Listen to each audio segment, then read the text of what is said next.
Assalomu alaykum va rahmatullohi va barakatuh. Xush omaded kanali Islombek Sultan. Do'stон азиз, имрӯзанги навор монда. Гӯсфандҳои нами зоидаги ёдагӯ солуқои баррадорда чӣ додесем? Ҳамун додестаги чиз мона. Мақсад чӣ хел тайёр карданай, ҳамаша фаҳмода мегзарем. Мақсаде ки силоз додесем гӯсфандода. Силози синоч меган. Ина охур тоза хурдагиян гӯсфандо. Тоза карда ҳамун чиза чӣ хел тайёр мекунанд, гӯсфандҳо чӣ хел мехӯранд, ҳамаша ҳамин рӯз то охири навора фаҳмонда мегзарем. Ҳурматлы обуначилар, хуш келибсизлар.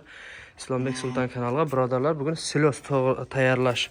Ки шу силозда қойлар қандай ҷейди, қандай қилиб берса bo'ladi. Bir qo'yga qanchadan to'g'ri kelyapti? Shu qo'ylar qanchasi norma bo'lyapti shu qo'ylarga? Shu qo'ylar 20 kun bo'ldi, jiyapti. Rezultat bo'ldi. Shuning uchun sizlarga video qilyapman. O'tgan marta endi ochdim, lekin hali yaxshi jesa, bir 20 kun jesa keyin ko'rsataman degan edim. Mana bir 20 kun bo'ldi. Mana endi 20 kundan beri shu tug'an qo'ylar silos jeb kelyapti. Shuning foyda va zarar. Zararni faqat ko'rmadik, foydasini hozir o'zlaringiz bilan hammagacha birgalikda video davomida ko'rsatib o'taman. Barodar aziz, az 20 ro'z pesh hamu silos man huy kara budim. Ham vaqt yak navor karda gufta budim ki hamu silos avval gӯсфандҳо як бихӯра 10 ro'z зиёдтар. Баъд ҳамин молда чӣ хел фоида мекуна, намекуна, баъд аниқ кинем, баъд навор мекунем гуфта будем. Ина худо ба шукр гӯсфандода соз фоида каранд. Ҳама чиза ҳозир нишон метем бародаро. Якуме ки саволое ки мақсад бисёр одамо метан, ҳамин силос чизи тарай ҳамура бихӯра тагиш даи зимистон тайш тар места ёки қоқ. Ина тайша бинен, тай авғел қоқ ай бародаро. Хели бисёр намемеза гӯсфандо. Ҳурматлы обуначилар, машу силос o'zi ho'l narsa, shuni jeganda qo'yning asti jibib qoladimi? Misol jatatan joyi yoki qurib turadimi degan savol bo'lishi mumkin. Mana ag'illarni ko'ryapsizlar, mana. Polni ag'ilning qo'yning jatatan joyi quri. Quri joyda qo'ylar jatadi. Ha, mana ularni bu naqdan javondan tushgan. Ino ay boron, nav ay boron, baxi boron guzashti demakki. Nav garmishid. Ana bad gӯсфандҳои зоидагиёда моли молои баррадорда аҳамиятен ҳатман ай ов намона баррадаро. Мақсад шу туған qo'ylar suvdan qolmasin. Qo'y sut berish uchun suv ichishi главный rolda bu yerda. Suv ichmasa sut bera olmay qolishi mumkin. Shuning uchun harakat qilinglar, iloji boricha qo'ylar bir kunda bir mahal bo'lmasa, ikki mahal sharoitingiz yaxshi bo'lsa, misol qaraytan odam bo'lsa, ikki mahal shu tugan qo'y suvdan qamish kerak. Barodar aziz, hamma gӯсфандҳои зоидагиё ай ов намона. Мо har ro'z nami sahar duri oxurda metem, yak bor siloska tikunjora, обед меврорем ов метем, баъд бо силос метем, бегаи ҳамиҷа 40 сар солихи зоидагиён, ҳамёда дута пресс мехра. Саҳари 3 ароваи я болона ҳамиҷа ароваи ҳам ҳаст, ҳозир нишонат метам. 3 арова силос, обед 3 арова силос, бегаи дута пресс. Общий 6 арова силос, як тақрибан як 20 кило ёки 15 кило кунҷорай бисёр бошем. гӯсфандора бе чӣ хел меояд, ҳамин чиз ҳамин гӯсфандода чӣ хел мефора ки ҳамин мол давида чӣ хел меояд. Давиданша тамошо кунем. Qo'ylar misol shu narsani qanday zavqman jeyishini o'zlaringiz bir ko'ringizlar mana. Qo'ylar ko'ryapsizlarmi? Tamosho qiling, chih xil ma'lum ba majburi namiqram, baxtiyor xidish. Maqsadki moloda hamma chiz meforaki davida omada davxur jo'bajo meshavat. Hurmatli obunachilar, qo'ylar o'zining ishtahasi bilan kelib, o'zlari xohlagan holda mana kunjora silos. Nashul 3 arabaga hadana. Bu aslarda kunjora yo'q buni. Dar tayi kunjorani sen bolosh tarixdagim rangi yak ba yak kunjora meton, lekin yak ba yak kunjora nesedayja. Основной силосан основной силос хурдесай. Просто камтар ширша бисёртар тия гуфта як мисол ҳамича 40 сар солуq боша, ҳамичада як 10 кило kunjora рехтагим болошда тамом. Агар кунҷораи хурча холира 10 кило кунҷора 40 сар солуq дабити ва ҳеч чи намешавад.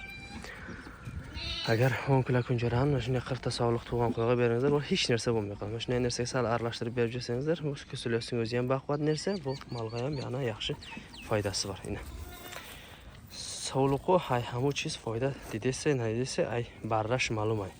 Barraho полный seran davida gashtas. Barra tomosha qiling, like bazaning. Qizlar tomosha qilingizlar, like deb bosingizlar. Hammaga mana shunday nasib qilsin. Barcha o'ka tomosha qiling chiqadi.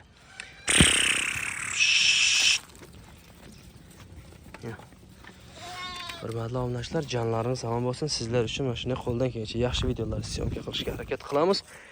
Ina joyki silos tayyorkadagi jo'monay barador.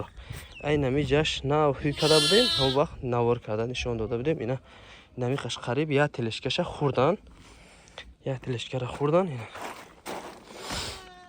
Siloski tayyorkadagi inami xeli shoxadar ko'ray, shoxoy gajak. Xeli mezanin romardan megirin. Ana boloshda polni vaqt tayyor karda, vaqti mahkam karda, xo'p pardofdagi 10 sm xo'k dora. Xo'p, barador یک چی اهمیت karda, navor mana go'sh qiling, ba'd bufahmin. Xo'p, hurmatli obunachilar, mana shuni tayyorlashda asnoviy yerning asta qassa juda yaxshi bo'ladi ekan.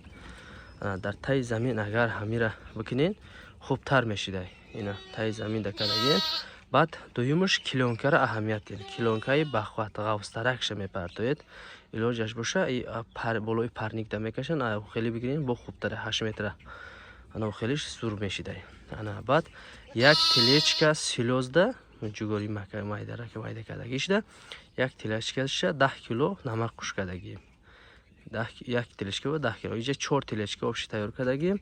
Ҳамуҷа 40 кило намак рафтагай барадар. Hurmatli obunachilar, mana shu yerda bir teleshkasi 10 kilodan tayyorlaganmiz. Obshi ana 4 teleshkaga 40 kilo tuz ketgan. Mana tayyorlab qo'yganmiz. Buni jeriga davr umuman nima qilingan yo'q.